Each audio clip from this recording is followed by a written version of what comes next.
I never expected to fall for a maintenance worker. As the CEO of Hayes Corporation, I've built my billion-dollar empire through strategic brilliance and unwavering control. My life is meticulously planned, my success carefully engineered. Then, one rainy evening, everything fell apart. My driver called in sick, my car broke down, my phone died, and there I was, stranded at a grimy bus stop in a part of town I'd never set foot in before. When I realized I had no cash for bus fare, only corporate credit cards and digital payments that were useless in this situation, I felt something unfamiliar: helplessness. The strangers I approached looked at me with suspicion despite my designer coat and confident demeanor. That's when he appeared. Marco Rodriguez, a maintenance worker heading home after a long shift, offered his last dollars without expecting anything in return. His kindness confused me. In my world, everything is a transaction. Nothing is given freely. What started as a simple act of kindness evolved into something neither of us expected. Our worlds couldn't be more different. His family's struggling restaurant versus my corporate boardroom. His humble honesty versus my strategic calculations. My billion-dollar decisions versus his daily struggle to make ends meet. Now I'm caught between two worlds, facing impossible choices. My corporate mentors warn me about slumming it, while my heart pulls me toward the first genuine connection I've felt in years. Can a relationship survive when built on such different foundations? Am I willing to risk everything I've built for someone who offered me bus fare when I was stranded? Buckle up, get ready, and subscribe for a special surprise tomorrow. Alexandra Hayes sat at the head of the conference table, her sleek designer suit a stark contrast to the anxious faces of her board members. She knew exactly how this meeting would play out. The second quarter projections had everyone worried, but Alexandra had anticipated the market shift 3 months ago. She'd been preparing for this moment while they were still celebrating the last successful quarter. "Let me guess," she said, one perfectly manicured fingernail tapping against her tablet screen. "You're concerned about the Johnston account." The shocked expressions confirmed her suspicion. "I've already scheduled a meeting with their CFO for tomorrow. I've prepared a restructuring proposal that will not only retain their business, but potentially increase their investment by 15%. The tension in the room visibly dissipated. This was what Alexandra lived for. The moment when uncertainty transformed into confidence, all because of her foresight. At 30, she was the youngest CEO in the company's history, and she'd built Hayes Corporation from a promising startup into a billion-dollar tech empire through meticulous planning and ruthless efficiency. "The report on your tablets outlines our strategy for the next 6 months," she continued, watching as they hurriedly opened her document. "You'll notice I've included contingency plans for the 3 most likely market fluctuations. Questions." There were never questions. Not anymore. They'd learned that Alexandra Hayes was always 3 steps ahead, always prepared, always in control. The meeting concluded exactly 11 minutes ahead of schedule, just as she'd planned. Back in her corner office, Alexandra adjusted her schedule. 11 minutes gained meant 11 minutes she could allocate elsewhere. Efficiency was everything. Her assistant, Mira, appeared with her afternoon coffee precisely at 2:15 p.m. as always. "The car will be ready at 4:30 for your dinner with the Westbrook investors," Mira said, placing the coffee on Alexandra's desk. "Thank you, Mira. Could you call Jason from R&D? I want an update on the Philips prototype before I meet with the investors." Alexandra turned to the floor-to-ceiling windows of her office, gazing at the city 38 floors below. Her city, in many ways. The skyline was dotted with buildings housing companies she'd either partnered with, acquired, or outmaneuvered. Each victory had been calculated, each success meticulously engineered. Nothing in Alexandra Hayes' life happened by chance. At 4:25 p.m., her phone rang. She frowned at the caller ID. Her driver, Marcus, was never early or late. He called precisely at the agreed-upon time, which was 4:30, not 4:25.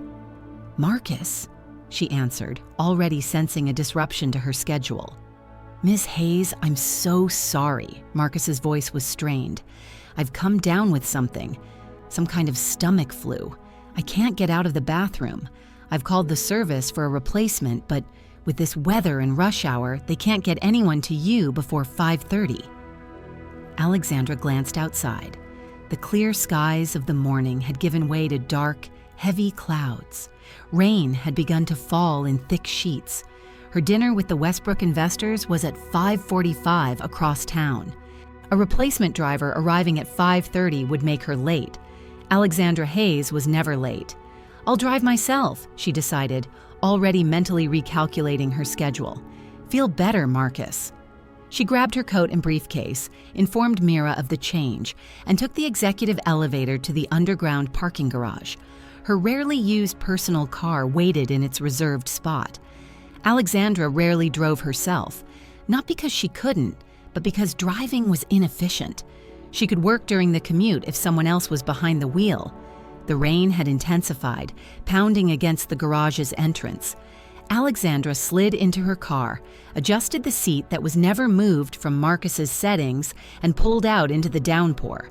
The traffic was worse than she'd anticipated.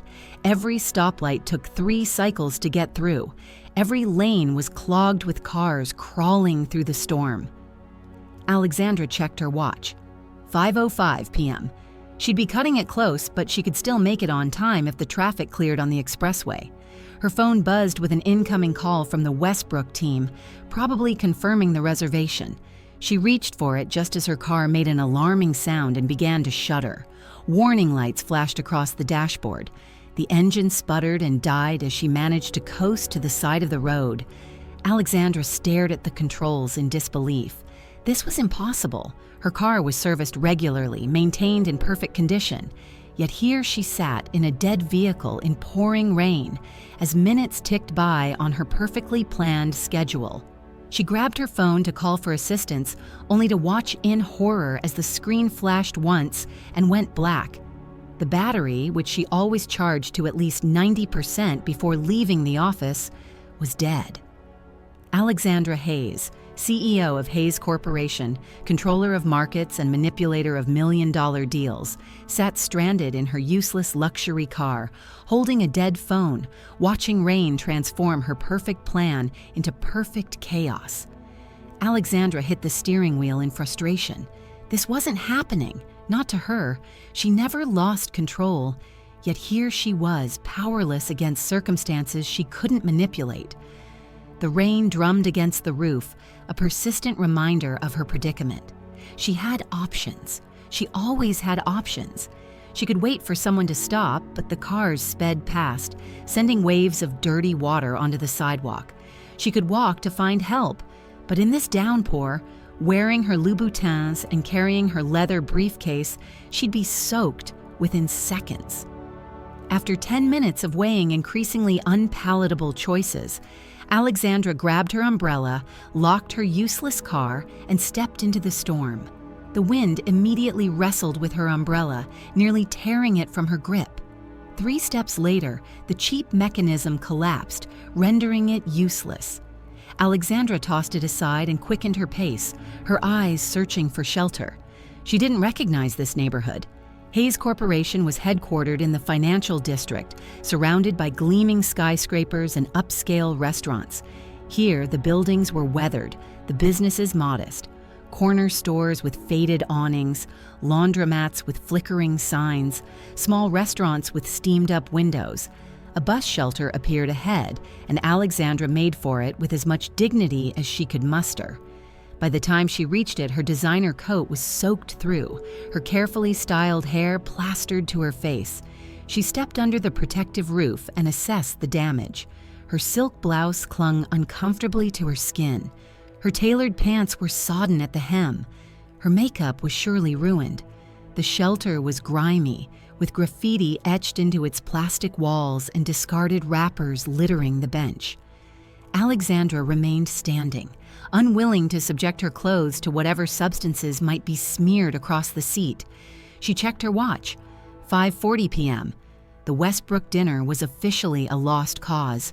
A plastic sign displayed the bus schedule. Route 67 would arrive in 7 minutes, according to the timetable. It would take her to the downtown transit center, where she could catch a taxi to her penthouse apartment. She reached for her purse to check her cash situation: 5 credit cards, her corporate ID, her driver's license, her health insurance card, and exactly $0 in cash. Alexandra never carried cash. Everything in her life was digital, automated, effortless.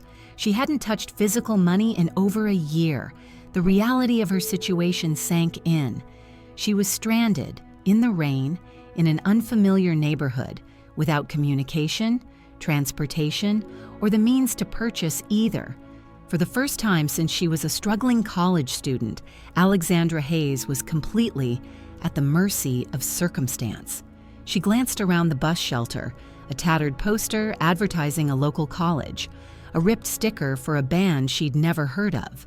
No instructions for how to pay on the bus. Did they take credit cards? Would they accept her explanations and promises to pay later? Did her corporate status mean anything without the trappings of her office and authority? The bus headlights appeared in the distance, cutting through the curtain of rain. Alexandra straightened her spine, adjusted her coat, and prepared to explain her situation to the driver with the same confidence she used to close multi-million-dollar deals. The bus pulled up with a hydraulic hiss, its doors folding open. Alexandra stepped forward, already formulating her request, when she realized someone was standing behind her in the shelter. She hadn't noticed another person waiting. Her instinct was to ignore them, but desperation made her turn. A man in his early 30s stood there, dressed in a worn work uniform. The patch on his chest read Marco above the logo of a local building maintenance company. He looked as tired as she felt, his dark eyes bearing the weight of a long day's physical labor. "Excuse me," Alexandra said, her voice taking on the authoritative tone she used in board meetings. "I find myself in an unusual situation. My car broke down and my phone is dead. I need to get downtown, but I don't have cash for the bus. Is there any chance you know if they accept credit cards?" The man, Marco, looked at her with a mix of curiosity and caution. She was clearly out of place here with her designer clothes and sharp, confident features, despite her currently bedraggled state. "They don't take cards," he said simply. "Cash only." The bus driver called impatiently from the open doors. "You getting on or what?" Alexandra felt a moment of genuine panic. She never panicked. Control was slipping further away with each passing second. "Perhaps I could speak to the driver," she began. Marco shook his head. "They've heard every story. Rules are rules for them." He hesitated, then reached into his pocket and pulled out a handful of crumpled bills and coins. He counted quickly, then held out $3 to her. "Here," he said, "it's what I've got left after my own fare." Alexandra stared at the money. In her world, $3 was nothing, the rounded-off error in a coffee order, but right now, to her, it was everything, and this stranger was offering it freely. "I couldn't possibly," she began, pride wrestling with practicality. "Look, lady, I'm closing these doors in 5 seconds, the driver called. Marco pressed the money into her hand. "Take it. We've all been stuck somewhere." Alexandra stared at the money in her palm, the worn bills a stark reminder of how far she'd strayed from her carefully constructed world. Pride warred with practicality in her mind. She never accepted help. She was always the one in control, the one with solutions. But now, with the bus driver growing impatient and the rain showing no signs of stopping, she closed her fingers around the bills. "Thank you," she said, the words feeling foreign on her tongue. She stepped onto the bus, handed the money to the driver, and moved down the aisle, acutely aware of Marco boarding behind her. The bus was half full, mostly with people wearing service uniforms or casual clothes marked by a long day's work. Alexandra chose a seat near the middle, placing her wet briefcase on her lap. To her surprise, Marco sat in the empty seat beside her. "I'm not following you," he said quickly, noticing her guarded expression. "I just figured you might need directions. You don't look like you ride the 67 much." Alexandra studied him more carefully now. He was perhaps her age, with dark hair cut short and practical, strong hands that showed signs of physical labor. His maintenance uniform was clean but worn at the edges. "Is it that obvious?" she asked. Marco smiled slightly. "The coat gave it away. Probably costs more than my month's rent." Alexandra shifted uncomfortably. "I appreciate your help back there. I'll repay you, of course. Don't worry about it. Like I said, we've all been stuck." "I insist. I'm not in the habit of owing debts." Marco raised an eyebrow. $3 isn't exactly a debt. "Nevertheless, I pay what I owe." Alexandra reached into her purse for a business card, then remembered her phone was dead. She had no way to get his contact information. "Look, it's just bus fare," Marco said. "Consider it karma. Maybe someday when I'm stranded somewhere, someone will help me out." Alexandra wasn't used to this kind of thinking. In her world, everything was calculated. Favors were currency, carefully tracked and eventually collected upon. Random acts of kindness were alien concepts. "What's your stop?" Marco asked, changing the subject. "The downtown transit center. From there I can get a taxi." "That's 8 stops from here. About 20 minutes if traffic's not too bad." They fell into silence as the bus lurched forward through the rain-slicked streets. Alexandra found herself stealing glances at Marco. Why had he helped her? What did he want in return? Everyone wanted something. "So," Marco said eventually, "bad day?" Alexandra almost laughed at the understatement. "You could say that. My driver got sick, my car broke down, and my phone died. I missed an important dinner meeting." "Driver?" Marco looked at her with renewed interest. "What do you do that you have a driver?" Alexandra hesitated. She rarely discussed her position with strangers. Her success made people act differently around her, either too impressed or too intimidating. "I work in corporate management," she said vaguely. "Must be nice," Marco said, but without the bitterness she might have expected. "My job's pretty straightforward. I fix things when they break. Plumbing, electrical, whatever needs doing." "That sounds very practical," Alexandra replied, unsure how to relate to his world. "You must have a varied workday." "Never boring," Marco agreed. "Today I fixed 3 overflowing toilets, replaced fluorescent tubes in an entire office floor, and unclogged a garbage disposal that had what looked like someone's wedding ring in it. Managed to save the ring, though." Alexandra tried to imagine dealing with such hands-on problems. Her challenges were strategic, market positioning, investment portfolios, competitor analysis, clean, digital, theoretical. She suddenly felt oddly disconnected from the physical world. A loud bang interrupted their conversation as the bus shuddered to a stop. The lights flickered. "Folks, we've got a problem," the driver announced. "Bus has thrown a belt. Maintenance is on the way, but it'll be at least 40 minutes before we're moving again. You're welcome to wait, but if you're in a hurry, you might want to find alternate transportation."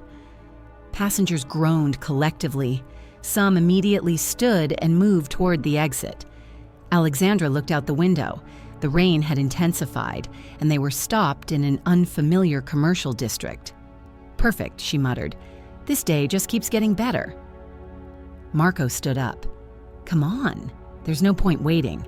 My cousin's restaurant is 2 blocks from here. We can wait there until the rain lets up, and then I can help you find a taxi."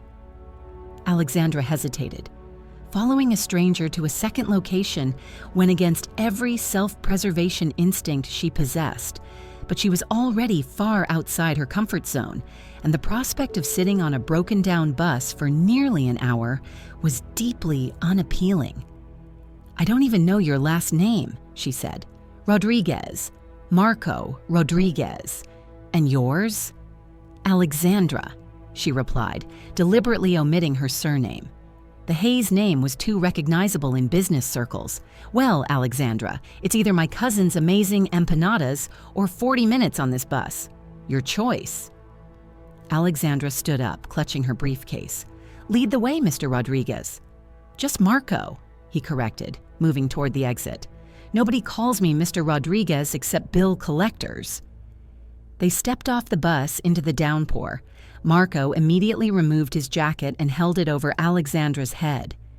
"You're already soaked," Alexandra protested. "My uniform dries faster than your fancy coat," Marco replied, guiding her through puddles and around corners. They hurried through the rain, Alexandra's designer heels splashing through water that would certainly ruin them.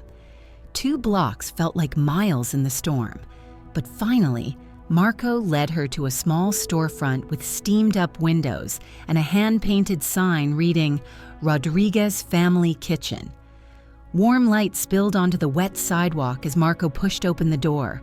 The restaurant was modest but immaculately clean, with about a dozen tables covered in cheerful red cloths. Most were occupied despite the weather. The air was thick with the aroma of spices, roasted meat, and fresh bread. "Marco!" A woman in her 50s emerged from behind the counter, her face lighting up. "We didn't expect you tonight." "Bus broke down nearby, Tia Elena," Marco explained, dripping onto the tiled floor. "This is Alexandra. Her car broke down too. Is it okay if we wait here until the rain stops?" Elena's eyes swept over Alexandra, taking in the designer clothes and polished appearance despite her bedraggled state. If she found Alexandra out of place, she didn't show it. "Of course. Any friend of Marco's is welcome. Come, sit. You're both soaked. I'll bring towels and something hot to drink." Marco led Alexandra to a small table in the corner. "Sorry it's not the 5-star treatment you're probably used to," he said. "How do you know what I'm used to?" Alexandra asked. Marco gestured to her outfit. "Just a guess." Elena returned with towels and 2 steaming mugs of something that smelled like cinnamon and chocolate. "Dry off. I'll bring some empanadas. On the house for my favorite nephew and his friend." As Elena bustled away, Alexandra dabbed at her hair with the towel. "You didn't have to bring me here." "Would you rather be sitting on a broken-down bus?" "No, that's not what I meant. I'm just not used to people doing things without expecting something in return." Marco sipped his drink. "That's a pretty cynical view. It's realistic. In my experience, every interaction is transactional." "Sounds exhausting," Marco said. "Sometimes people just help each other because it's the right thing to do." Before Alexandra could respond, a boy of about 12 bounded up to their table. "Uncle Marco, Mom said you were here." The boy stopped short when he saw Alexandra, suddenly shy. "Hey, Miguel," Marco ruffled the boy's hair. "This is Alexandra. Her car broke down in the rain, just like my bus." "Hi," Miguel said, studying Alexandra with undisguised curiosity. "Are you Uncle Marco's girlfriend?" "Miguel," Marco scolded, his cheeks coloring slightly. Alexandra found herself smiling despite her discomfort. "No, we just met at the bus stop. Your uncle was kind enough to help me when I was stranded." "That sounds like him," Miguel said proudly. "Mom says Uncle Marco would give away his last dollar if someone needed it." Alexandra felt a pang of guilt, remembering the crumpled bills Marco had pressed into her hand. Had that actually been his last money? Elena arrived with a plate of golden empanadas. "Miguel, let them eat in peace. Go help your father with the dishes." As Miguel reluctantly left, Alexandra took a tentative bite of an empanada. The flavor was extraordinary, rich, complex, and comforting. "This is amazing," she said with genuine surprise. Marco looked pleased. "Best empanadas in the city. Tia Elena uses my grandmother's recipe." "Family business?" Alexandra asked, taking another bite. 4 generations. Started as a food cart, became this place about 20 years ago. Elena and my uncle Carlos run it now with their kids. I help with maintenance and repairs when things break." Alexandra looked around the restaurant with new appreciation. The modest establishment suddenly seemed impressive, a legacy built through hard work and genuine passion, not corporate acquisitions and strategic partnerships. "It's nice," she said simply. Marco studied her. "So corporate management? What does that actually mean?" Alexandra hesitated. I oversee a company's operations and strategy. Big company? Reasonably sized, she hedged. Must be interesting work. It has its challenges, Alexandra admitted, but I enjoy solving problems and creating efficient systems. Sounds like we both fix things, just in different ways, Marco observed. The simple comparison surprised her. She'd never thought of her work in such terms before. They continued eating in comfortable silence. Alexandra couldn't remember the last time she'd simply enjoyed a meal without discussing business, checking emails, or planning her next meeting. The forced disconnection from her digital life felt strangely liberating. Miguel reappeared at their table, this time clutching a magazine. "I knew I recognized you," he exclaimed, his voice louder than necessary. "You're Alexandra Hayes, from Hayes Corporation.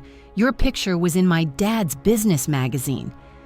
He thrust the magazine toward her, open to a feature article with her professional headshot prominently displayed. The headline read, "30 Under 30, How Alexandra Hayes Built a Billion-Dollar Empire." Marco stared at the magazine, then at Alexandra. The comfortable atmosphere evaporated instantly. "You're that Alexandra Hayes?" Marco asked, his expression unreadable. "The CEO?" Alexandra straightened her spine, her professional mask sliding back into place. "Yes, I am." "Why didn't you just say so?" "Would it have made a difference?" she challenged. "You let me give you bus fare when you're worth millions," Marco said, his voice low. Was this some kind of social experiment? Slumming with the working class for a day? "That's not fair," Alexandra replied, stung by his accusation. "My car broke down. My phone died. Those were real problems, regardless of my bank account." But the damage was done. The revelation of her identity had shattered something fragile that had been building between them. Alexandra could see it in Marco's eyes. She was no longer just a person who needed help. She was Alexandra Hayes, CEO, a member of a world entirely separate from his own. The awkward silence stretched between them. Miguel, sensing the tension, retreated to the kitchen with a confused glance over his shoulder. "I wasn't hiding my identity to trick you," Alexandra finally said. "I just didn't want to be treated differently." "Right," Marco replied, his tone flat, "because you're so used to people treating you like a regular person." "Actually, I'm not," Alexandra admitted. "That's why this evening has been refreshing." Marco's expression softened slightly, but wariness remained in his eyes. "So what happens now? Do you call your private helicopter to pick you up from this quaint little neighborhood adventure?" "Don't be ridiculous," Alexandra said, bristling at his sarcasm. "I'm still stranded, CEO or not. My phone is still dead, and I still need to get downtown."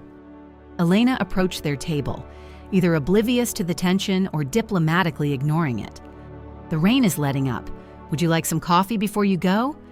"No, thank you," Alexandra replied, reaching for her purse. "The food was excellent. Please let me pay for our meal." "Nonsense." Elena waved her off. "Any friend of Marco's is family here." "I insist," Alexandra said, the professional tone she used to close business deals creeping into her voice. She pulled out a credit card and held it out.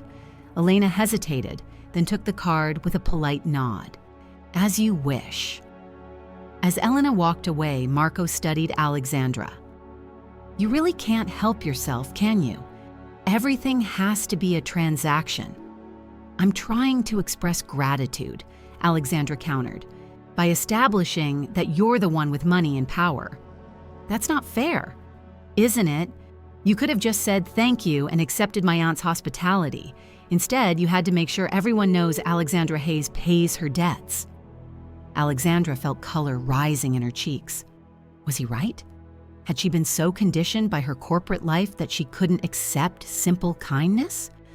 Elena returned with Alexandra's card and receipt. Alexandra added a tip larger than the meal itself, signed with her practiced signature, and stood up. "Thank you for the meal and shelter, Mrs. Rodriguez. It was truly delicious. Please call me Elena, and you're welcome anytime." Marco stood as well, his expression unreadable. "I'll walk you to the main avenue. You can catch a taxi there." They exited the restaurant in silence. The rain had dwindled to a light drizzle, and the streets glistened under the streetlights. Alexandra's clothes were still damp, and she suppressed a shiver as the cool evening air hit her.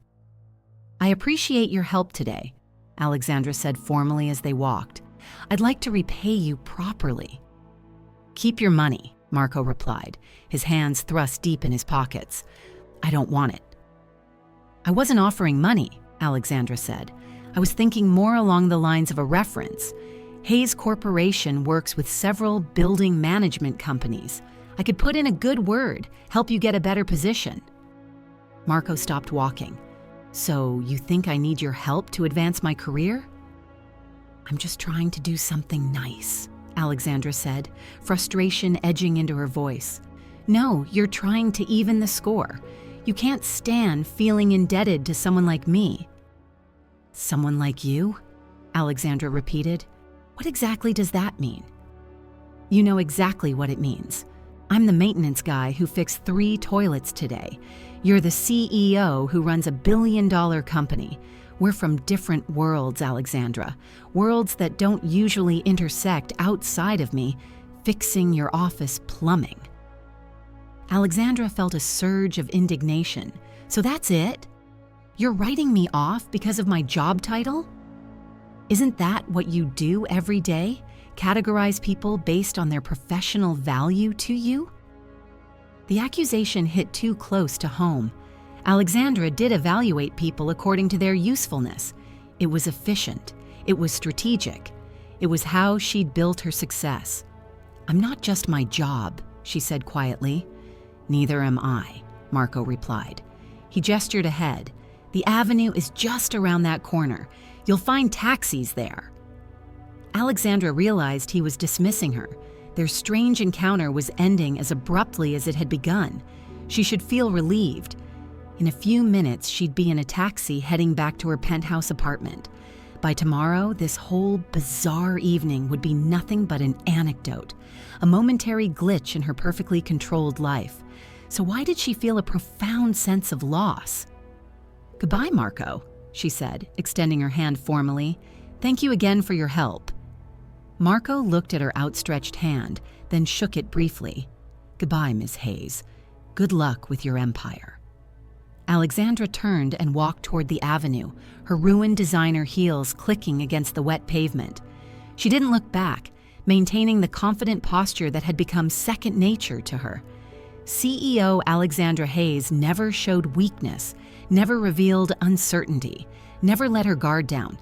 But as she hailed a taxi and gave the driver her address, she couldn't stop thinking about Marco Rodriguez and his family's restaurant, about empanadas served with genuine smiles instead of business agendas, about a man who would give away his last dollars to help a stranger. As the taxi wound through the city streets toward her sleek, modernist apartment building, Alexandra realized she was returning to her world physically, but part of her mind remained in that small, warm restaurant where, for a brief moment, she hadn't been defined by her title or her wealth. She had simply been Alexandra, a woman caught in the rain. 3 days passed and Alexandra threw herself back into work with renewed intensity. Her car had been towed and repaired. Her phone was charged. Her schedule was once again precisely managed down to the minute. The Westbrook dinner had been rescheduled successfully. Everything was back to normal. Except Alexandra couldn't stop thinking about Marco Rodriguez and his family's restaurant. During a budget meeting, while her CFO droned on about quarterly projections, Alexandra found herself absent-mindedly searching for Rodriguez Family Kitchen on her tablet. The restaurant had no website, just a simple social media page with photos of daily specials and the occasional family celebration. One picture showed Marco fixing the restaurant's air conditioning unit, his smile genuine as he posed with his tools. "Alexandra, your thoughts on the proposal?" her CFO prompted, pulling her attention back to the boardroom. "The numbers look good," she said smoothly, closing the browser tab. "But I want to see more allocation for community investment. Our portfolio is too detached from the neighborhoods where we operate." The statement surprised even her. Community investment had never been her priority before. After the meeting, she made a decision. She arranged for an anonymous donation to be sent to Rodriguez Family Kitchen, enough to cover needed renovations, but not so much as to seem suspicious. She told herself it was simple gratitude, nothing more. A week later, Alexandra was reviewing acquisition proposals in her office when her assistant knocked on the door. "There's a Marco Rodriguez here to see you," Mira said, clearly confused by the unscheduled visitor. "He doesn't have an appointment, but he's quite insistent." Alexandra's heart raced unexpectedly. "Send him in." Marco entered her office looking even more out of place in her sleek corporate environment than she had in his family's restaurant. He wore jeans and a plain button-down shirt rather than his work uniform, but the contrast between him and the minimalist luxury of her office was stark. "Nice view," he said, glancing at the floor-to-ceiling windows before fixing his gaze on her. "Do you know how I knew it was you who sent the money?" Alexandra leaned back in her chair, maintaining her professional composure. "I don't know what you're talking about." $10,000 deposited anonymously into the restaurant's account, Marco said. "Enough for exactly the renovations my aunt and uncle have been saving for. What a coincidence." "Perhaps it was a satisfied customer," Alexandra suggested. "The bank said it came from a corporate account linked to a subsidiary of Hayes Corporation," Marco countered.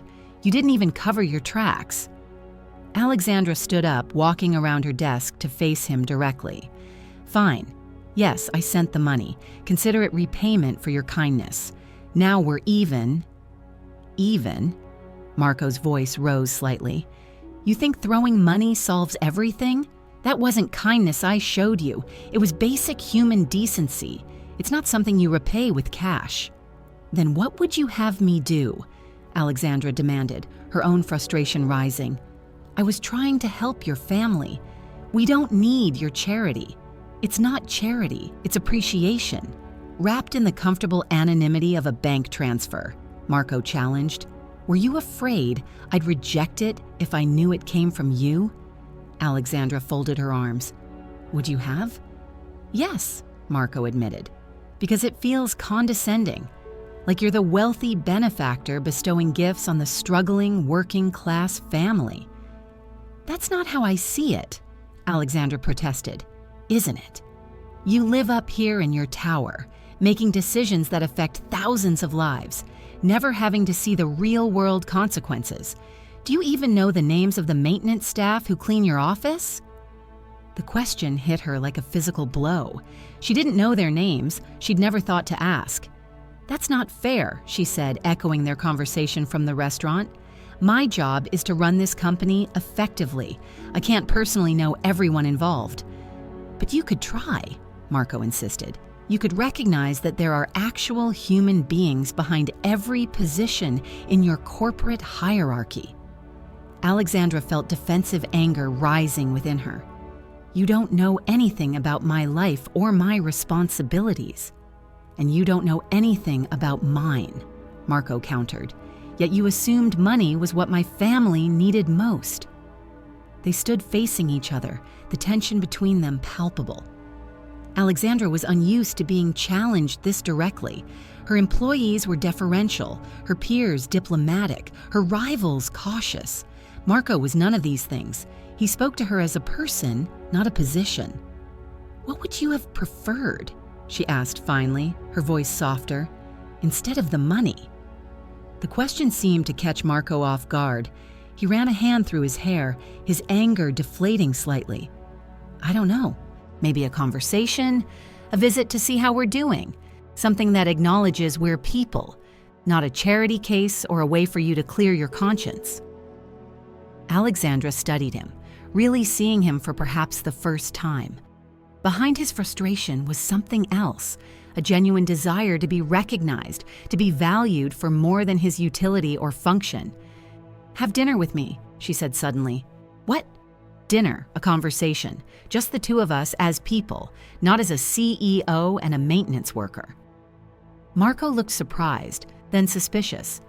At some exclusive restaurant where a salad costs more than my daily wage? Wherever you want, Alexandra said. Your choice. Their eyes locked, and something shifted in the atmosphere between them. The anger gave way to a different kind of tension. Friday, Marco said finally. 7 o'clock. I'll text you the address. How will you text me? You don't have my number. Marco smiled slightly, the first break in his serious expression. You put it on the receipt when you paid at the restaurant, your personal cell. I noticed. Alexandra felt her cheeks warm. Had she done that intentionally? She couldn't remember now.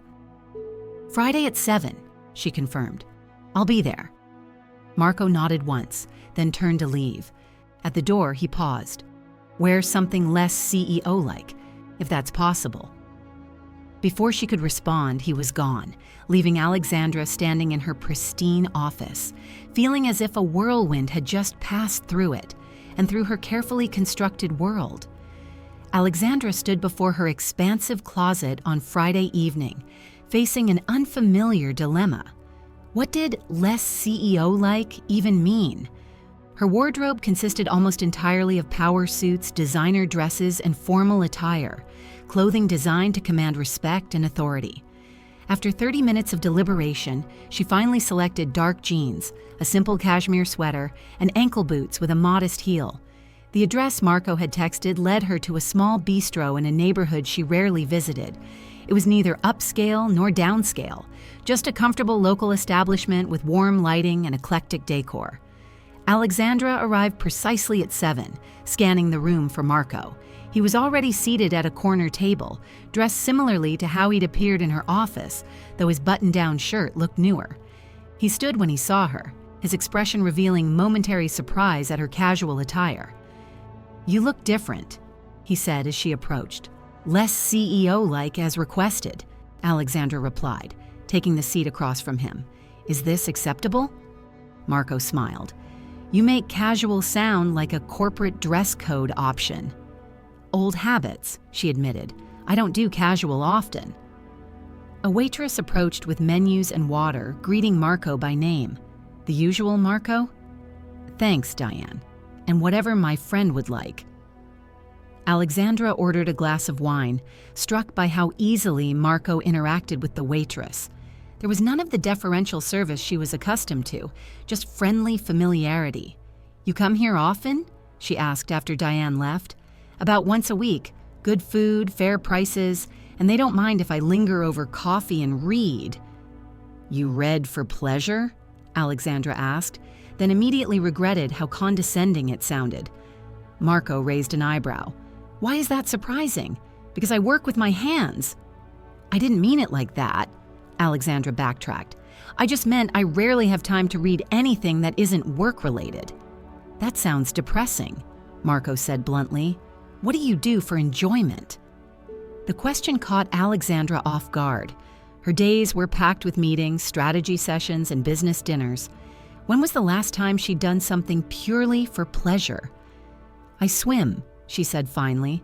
5 mornings a week. It clears my head before work. That sounds more like exercise than fun, Marco observed. What would you suggest instead? Alexandra challenged. I don't know. What did you enjoy before you became CEO Alexandra Hayes? The question was surprisingly insightful. Alexandra found herself thinking back to her college days, before her meteoric rise through the corporate ranks. I used to paint, she admitted. Abstracts mostly. I wasn't particularly good, but I enjoyed it. Why did you stop? No time, Alexandra said automatically, then reconsidered. No, that's not entirely true. I prioritized other things. Building my career seemed more important. Their conversation flowed more easily as the evening progressed. Alexandra found herself talking about her childhood, her ambitious parents, her drive to prove herself in the business world. Marco shared stories about growing up in a large, close-knit family, his abandoned dream of becoming an engineer, and how he'd found satisfaction in solving practical problems through his maintenance work. It's not glamorous, he acknowledged, but there's something satisfying about fixing things that are broken, At the end of the day, I can point to specific problems I've solved. I understand that, Alexandra said, though in my case, the problems are more abstract. Market share, growth strategies, competitive positioning. Do you enjoy it? Truly? Again, his directness caught her off guard. No one in her professional circle would dare ask such a personal question. I'm good at it, she deflected. That's not what I asked. Alexandra took a sip of wine, considering her answer. Most days, yes. I enjoy the challenge, the strategy, the feeling of building something successful, but sometimes I wonder if I've sacrificed too much along the way. The evening continued pleasantly until Marco's phone chimed with a text message. He checked it, his expression shifting to one of concern. Everything okay? Alexandra asked. My aunt just texted. A pipe burst at the restaurant. They're trying to manage it, but water is getting everywhere. Can't they call a plumber? Marco gave her a look. I am their plumber. Friday night emergency service would cost them hundreds they don't have. Of course, Alexandra said, feeling foolish. You should go help them. I'm sorry to cut this short, Marco said, signaling for the check. I was enjoying our conversation. I could come with you, Alexandra offered, surprising herself. Maybe I could help. Marco looked skeptical. In those clothes? With your manicure? I'm more capable than I look, Alexandra insisted, a hint of her CEO confidence returning. Besides, I owe your family a debt of gratitude. Marco hesitated, then nodded. All right, but don't say I didn't warn you about the mess. 20 minutes later, they arrived at Rodriguez's family kitchen. The restaurant was closed to customers, with Elena and Carlos frantically mopping water while Miguel tried to catch leaks in buckets. Where's the main water shutoff? Marco asked immediately, rolling up his sleeves. We turned it off, but water was already everywhere, Carlos explained, looking relieved to see his nephew. His eyes widened slightly when he noticed Alexandra. Miss Hayes, I didn't expect to see you again.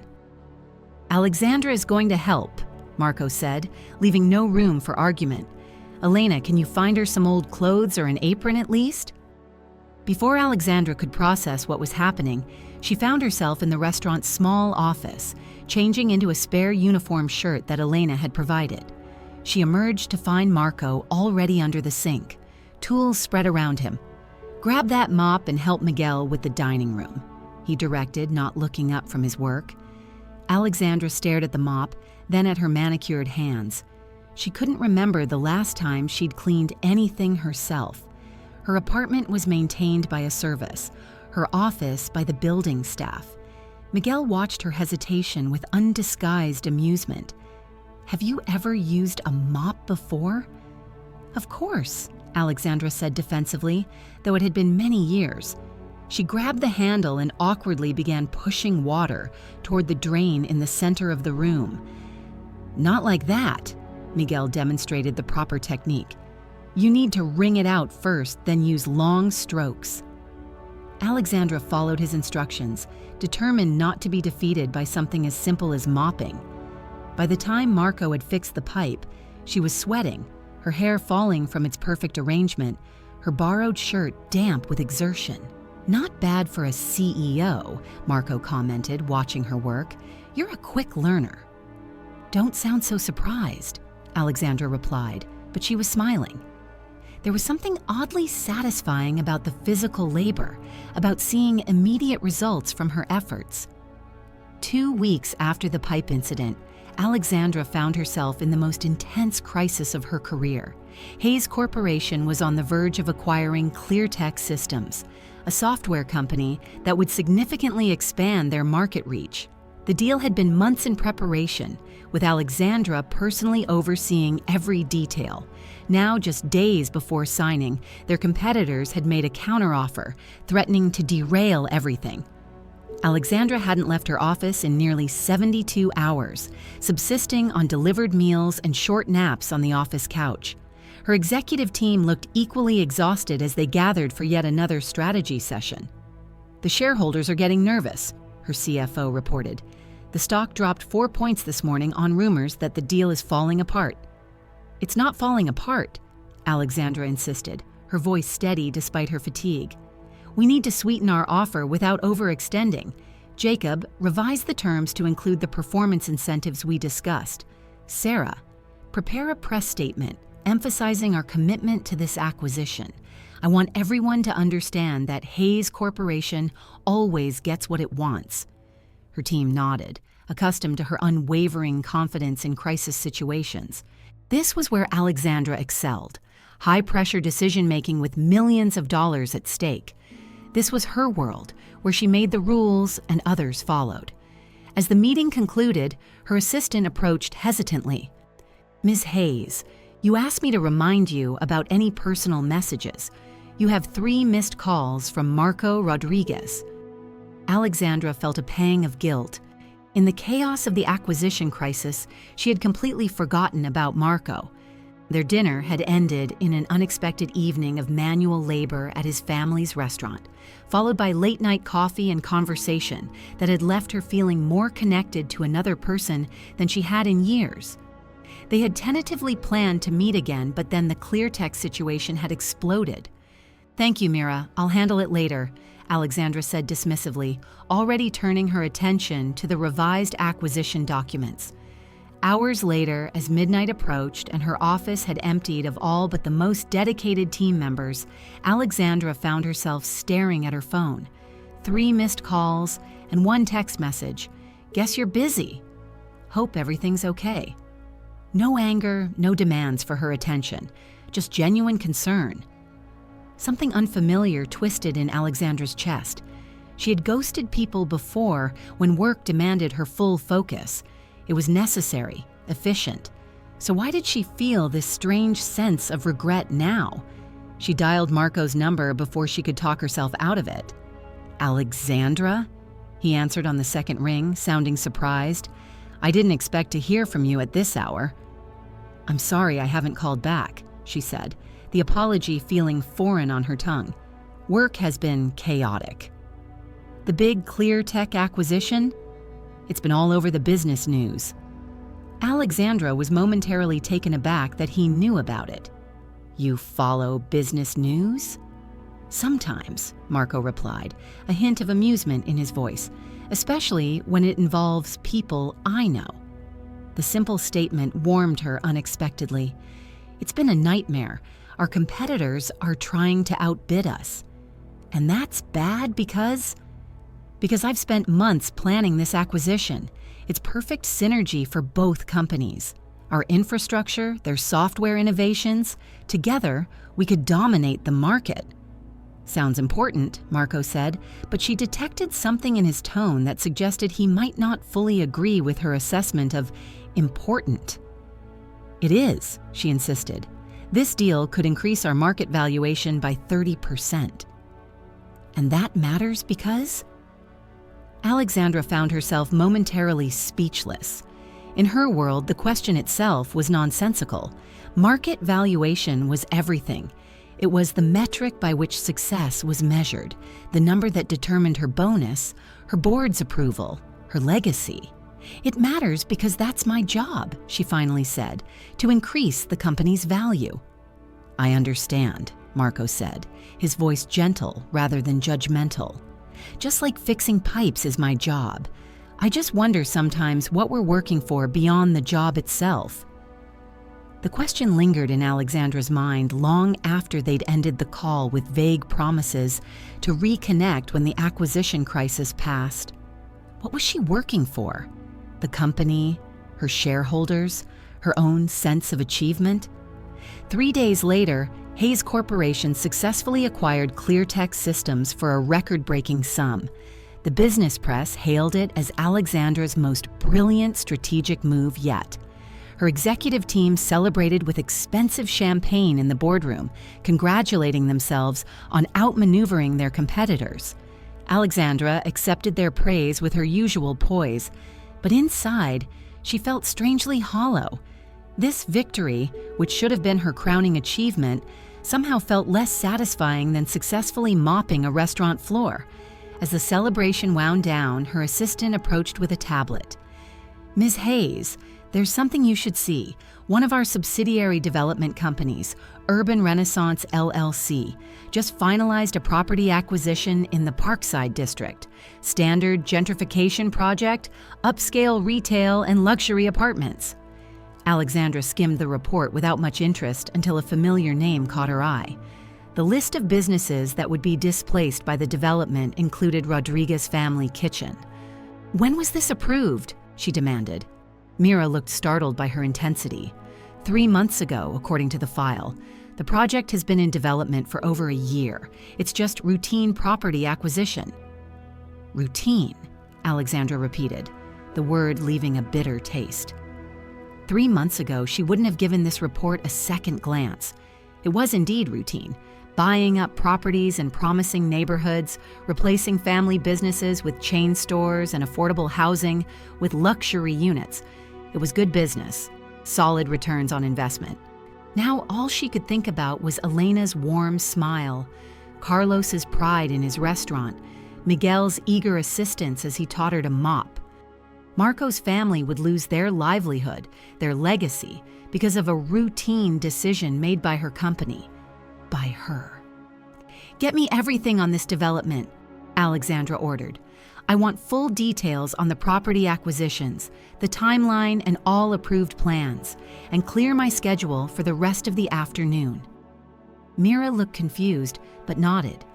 "Yes, Ms. Hayes, right away."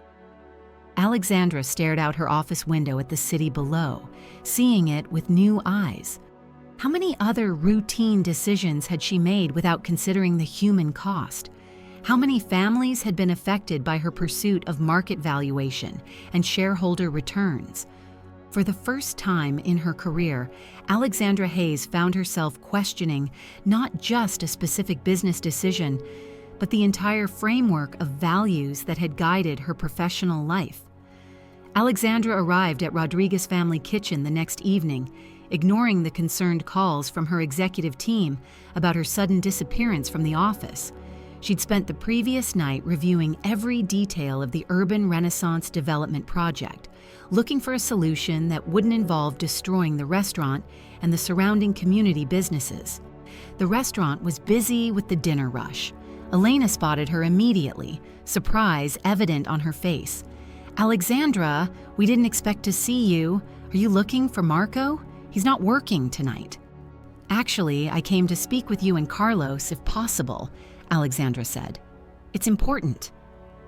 Elena's expression shifted to concern. "Of course. We're very busy right now, but Carlos can step away for a few minutes. Please follow me." She led Alexandra to the small office in the back. Carlos was reviewing invoices but stood when they entered. "Ms. Hayes, this is unexpected." "Please, call me Alexandra. I need to discuss something important with both of you." Elena closed the door, exchanging a worried glance with her husband. "Is everything all right? Has something happened with Marco?" "No, this isn't about Marco, it's about your restaurant," Alexandra began, then paused, unsure how to deliver such devastating news. In business, she never hesitated, never sugar-coated difficult information, but this was different.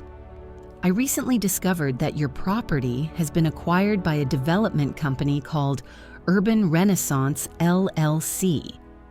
Carlos frowned. "We haven't heard anything about this. Our landlord would have informed us." "Your landlord likely doesn't know yet," Alexandra explained. "The acquisition was made through a corporate entity that's buying up the entire block. Urban Renaissance is a subsidiary of Hayes Corporation."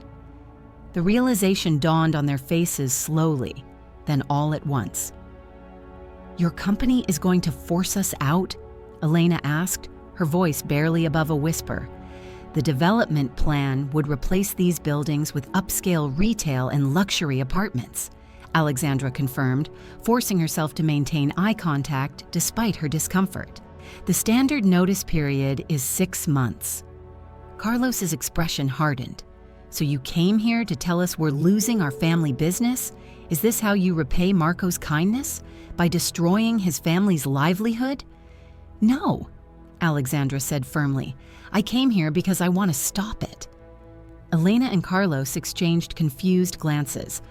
I don't understand, Carlos said. How can you stop it if your company is behind it?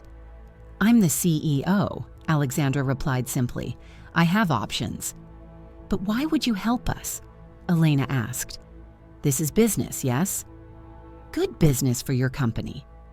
Alexandra considered the question carefully. A week ago, she wouldn't have thought twice about this development project. It was indeed good business, profitable, strategic, exactly the kind of growth initiative that had built Hayes Corporation's success. Because I've learned that good business should also be good for communities, she said finally, and because your family showed me kindness when I needed it, without expecting anything in return. I want to do the same. Carlos still looked suspicious. What exactly are you proposing? I've spent the night developing an alternative plan, Alexandra explained, placing a folder on the desk. Instead of demolishing these buildings, we renovate them. Create a community business district that preserves existing establishments while improving infrastructure. Hayes Corporation provides capital investment in exchange for minority partnership stakes. The businesses remain independently operated but with improved facilities and expanded opportunities.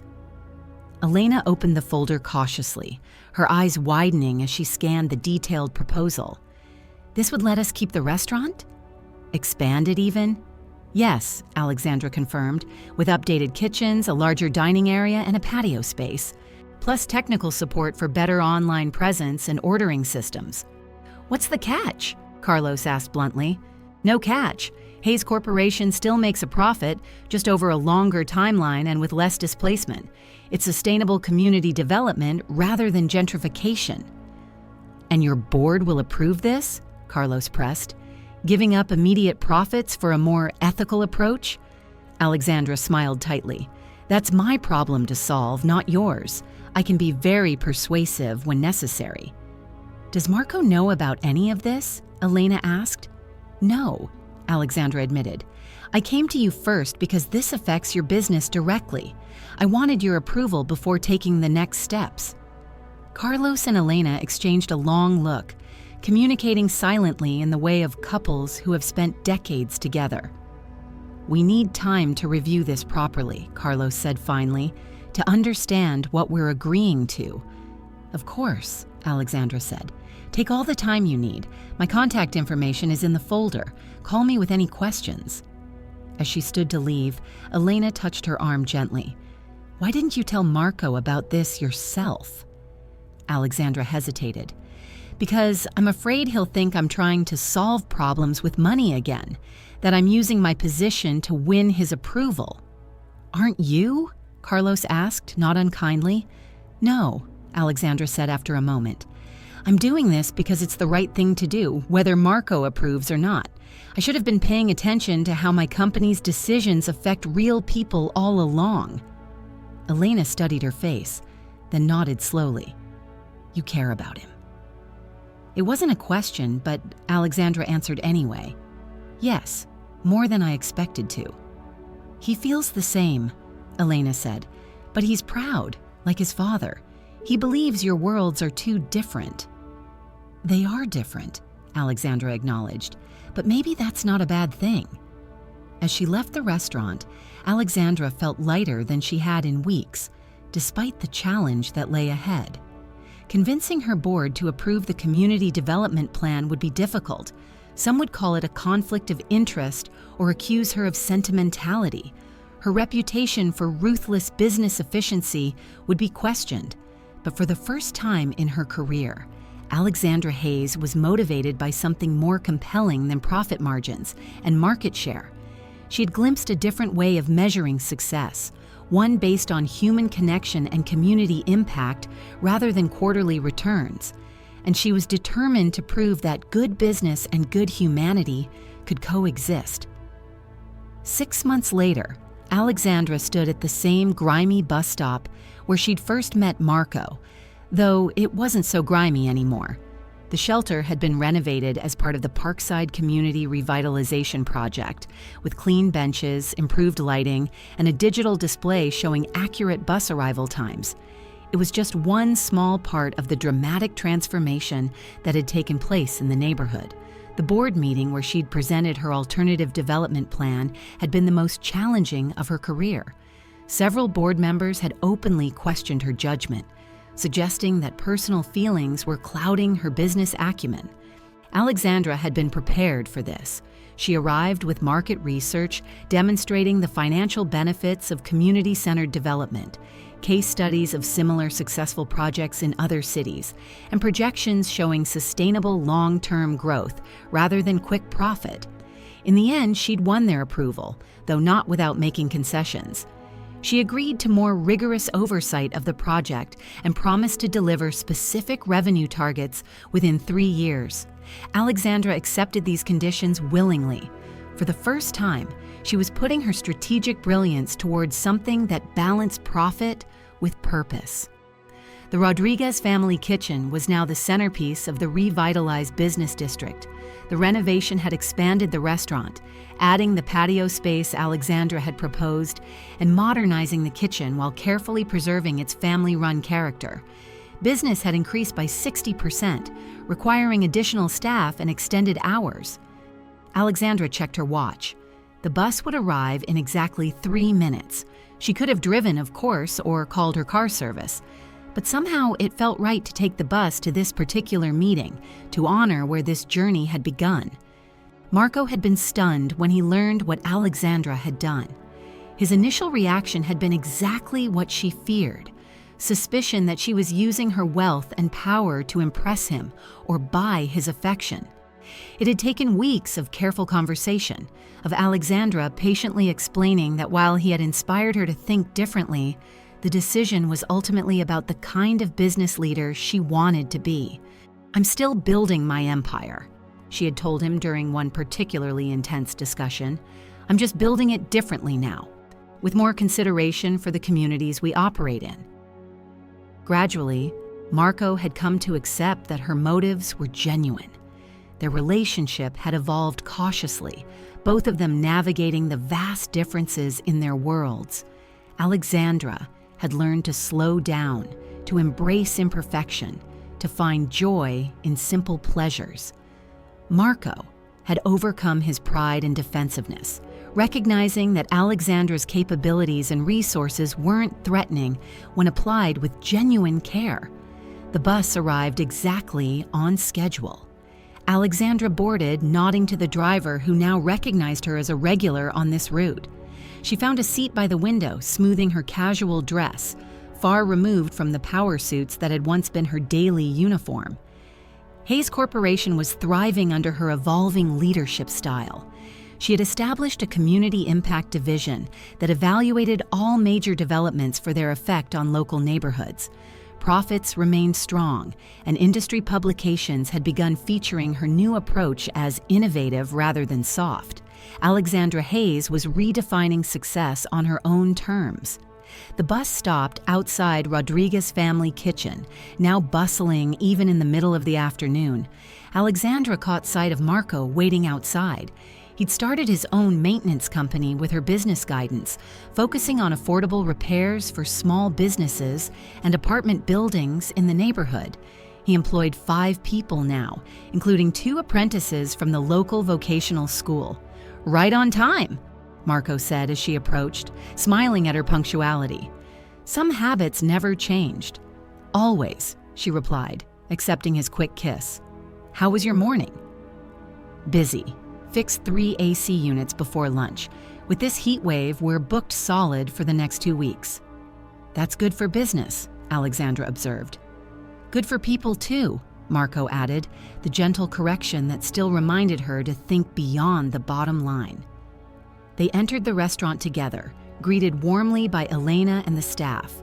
Miguel, now working part-time while attending community college, waved from behind the counter. A special table waited for them in the corner, their regular spot. "I have something for you," Marco said once they were seated. He reached into his pocket and pulled out 3 worn dollar bills. Alexandra recognized them immediately. "Is that?" "The bus fare," Marco confirmed. "I kept it." "Why?"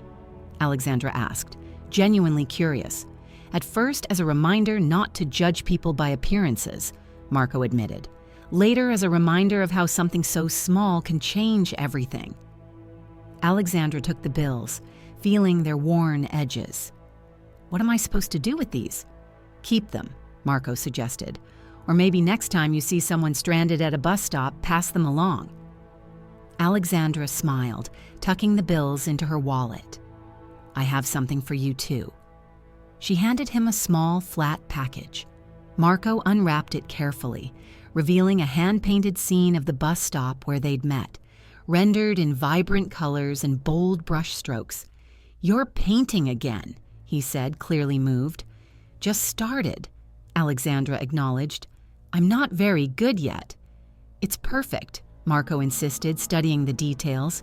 "You captured exactly how it felt that day." They ordered lunch, talking easily about their plans for the weekend, the community center renovation project, Marco's sister's upcoming wedding. Their conversation flowed naturally between their once separate worlds, now increasingly interwoven. As Elena brought their food, she gazed approvingly at the couple. Who would have thought bus fare could lead to all this? Alexandra reached across the table, taking Marco's hand in hers. 6 months ago, she would have laughed at the suggestion that her life could change so dramatically from a chance encounter at a bus stop. Now she understood that the most valuable currency wasn't found in corporate acquisitions or stock options, but in genuine connections and the courage to see beyond the limitations of circumstance. "Ready for what comes next?" Marco asked, squeezing her hand. Alexandra Hayes, CEO and community builder, woman in love and work in progress, smiled at the man who had offered his last dollars to a stranded stranger. "Absolutely," she said. "I have exact change this time.